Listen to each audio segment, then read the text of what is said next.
All right, ready to dive into something that might just change how you think about planning your meals? Well, let's do it. In today's Best Health Vibes podcast, we are discussing the world of food pairing. And I don't just mean just for taste, but we're really talking about getting the most nutritional power out of the food that you eat. Now, I think you probably already know about some classic pairings, the ones that everybody talks about. Right, the tried and trusted. But today, we're going way beyond that, and we're going to really get into the science behind how different foods, when you combine them, can work together to actually help you absorb more nutrients.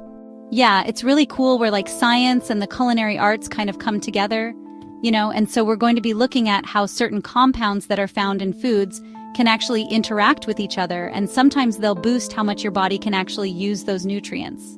And I have to admit, when I first heard about food pairing for nutrition, I was a little skeptical. Yeah. Is this just a fancy way of talking about how things taste? Yeah, taste is definitely a big part of it, but there's actually a lot of research that supports the idea that some food combinations can actually make a difference in how your body absorbs nutrients. So, for example, we'll be looking at how vitamin C can really increase how much iron in your body can absorb, especially from plant-based foods, which is pretty important for a lot of people. Oh, okay, so that's interesting. So where do we even begin with this whole food pairing thing? What are the ground rules or the main ideas? Well, I think a really good place to start is with just thinking about flavor. Okay. We kind of take it for granted, but how we experience food, it's this whole interplay of how things taste, how they smell, what the texture is like, and all of these things can actually play a role in how well our body absorbs nutrients. Wow, that's fascinating because I never really thought about how the taste of something could affect how much nutrition I'm actually absorbing from it. I know that I enjoy a meal more when it tastes good. But is there really a deeper connection there? There totally is. So for instance, let's take aroma. When you chew food, it releases these teeny tiny little compounds called volatile compounds, and they're basically microscopic molecules that float up into your nose and they stimulate what are called your olfactory receptors, and those are what give you your sense of smell. Okay, so that's why sometimes even just the smell of food can make me so hungry. It's my body is already getting ready for the eating experience. Exactly. And the really cool thing is that these volatile compounds, they can actually interact with the nutrients in the food, and that can affect how they're digested and how they're absorbed in your body. It's all connected. Okay, yeah. So I'm starting to see how this goes beyond just making food taste good. It really is a whole other world of interactions happening on a tiny little level. Yeah. So what about taste itself? We all know the basics, right? Sweet, salty, sour, bitter, umami. How do those fit into all of this? Alright, so each of those basic tastes comes from different chemical compounds in food, and those compounds, just like the aroma compounds, can interact with the nutrients. And sometimes they can interact in a really good way. For example, the acidity in lemon juice, which makes it taste sour, that acidity can actually help change iron into a form that's easier for your body to absorb. Oh, wow. So when I squeeze a lemon on my spinach salad, I'm not just making it taste good. I'm actually doing something strategic to get more iron out of it. Exactly, and then you have texture, which I think people don't always think about, but it plays a huge role in how we perceive food and how our bodies digest it. Think about biting into a raw carrot versus drinking carrot juice.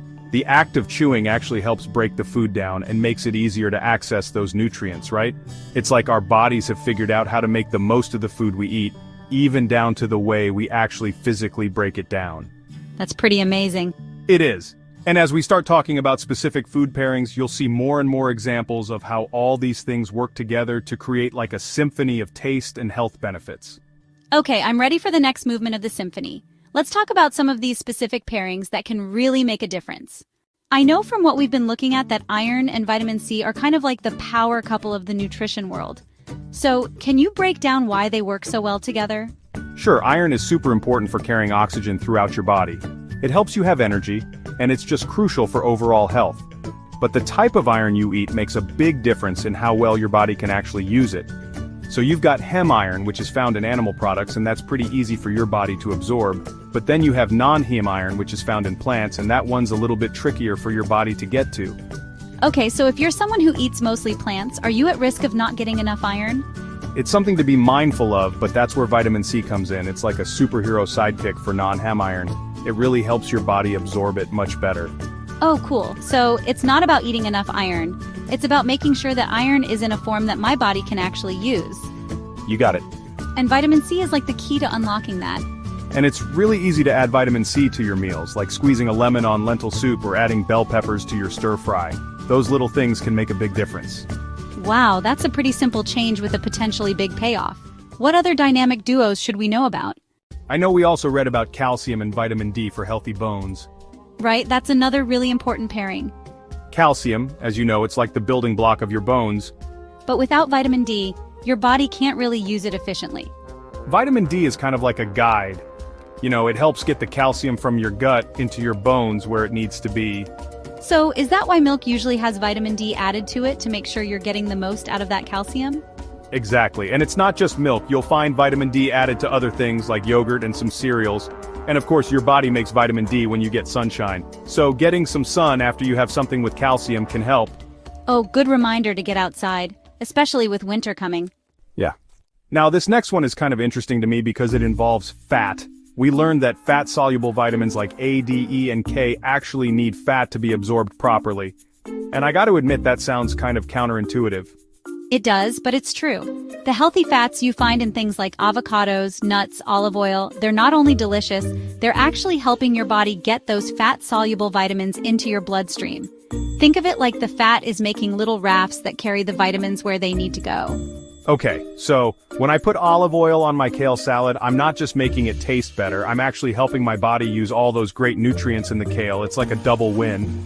Exactly. And that's why it's so important to eat a balanced diet that includes healthy fats. They're not the enemy like some people think. Your body really needs them. This is really making me think about how I plan my meals. But before we get too carried away with all these great pairings, I know we also read about some combos that you might want to avoid. Apparently some things can actually make it harder for your body to absorb nutrients or even cause some stomach problems. So, what should we be on the lookout for? Yeah, good point. It's not all perfect matches in the food pairing world. There are some things that can work against each other. So, while vitamin C is great for iron absorption, there are some compounds that can actually make it harder to absorb iron. Oh, interesting. So what kind of things are we talking about? Well, one example is tannins, and you find those in tea and coffee. They tend to bind with iron from plants, and that makes it harder for your body to absorb. So if you're having a meal that's high in iron from plants, it's a good idea to skip the tea or coffee with that meal. So save that cup of tea for later. Right? Another one to watch out for is phytic acid or phytates. You find these in grains, legumes, and nuts. Now, these foods are super healthy overall, but phytates can sometimes latch on to minerals like zinc, iron, and calcium and make it harder for your body to absorb them. Okay, so even healthy foods can have some unexpected effects. It's all about the big picture. But don't worry, it's not all bad news. I know we read about ways to minimize those effects of phytates, right? Exactly. Soaking, sprouting, and fermenting grains and legumes, those traditional methods can help break down those phytates, and that makes those minerals easier to absorb. So those old school techniques are not just about flavor. They're actually making the food better for you, too. That's pretty cool. It is. It's kind of like the wisdom of those traditions coming through. It really makes you think, huh? It does. Well, I feel like we've only just dipped our toes into the world of food pairing. There's so much to explore. There is so much. But before we get into some of those even more surprising pairings, why don't we take a quick break?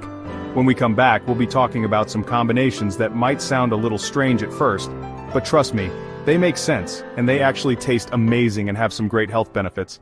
Can't wait. Welcome back. Alright, get ready for some surprises because now we're going to talk about some unusual food pairings that you might not have thought of, but there's actually some really cool science behind them. Ooh, I love surprises, especially when it comes to food. What do you have? Well, let's start with one that might sound a little weird. Watermelon and feta cheese. I know.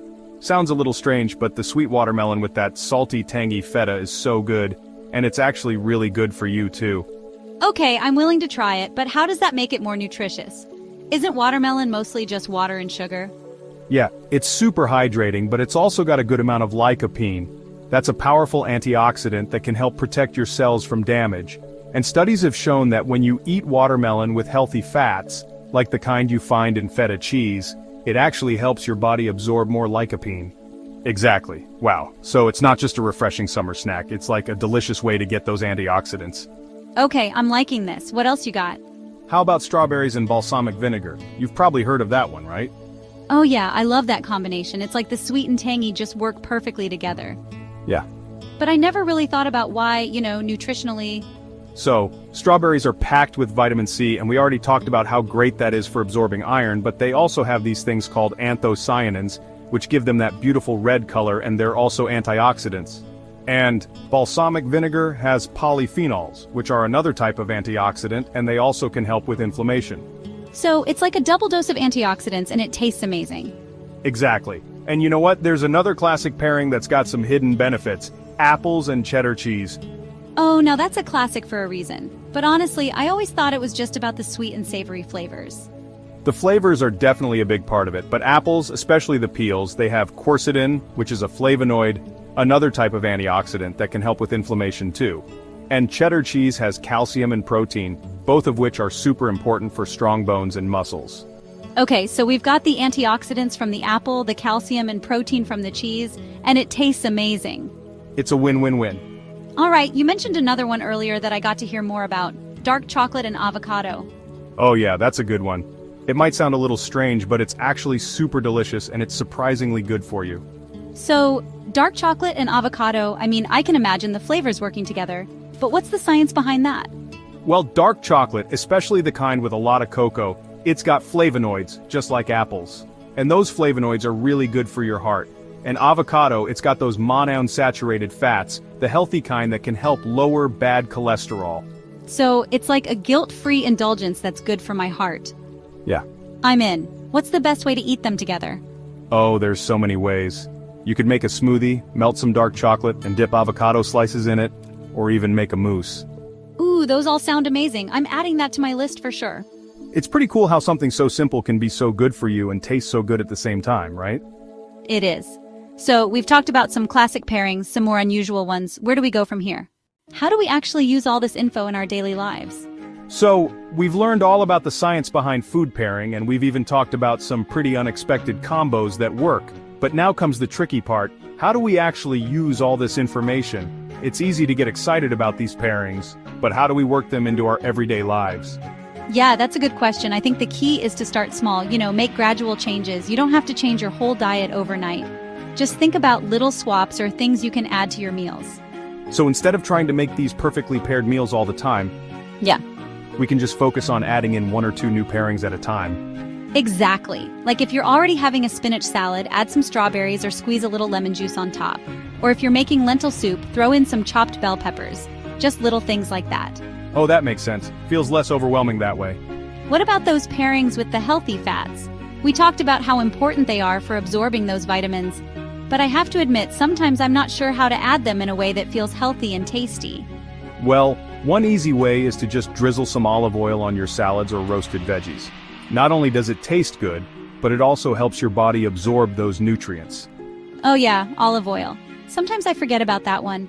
I think I always think of it for cooking, not so much as something to add at the end. And another thing you can do is add nuts and seeds to your meals or snacks. Sprinkle them on yogurt. Put trail mix. You could even make your own nut butter. That reminds me.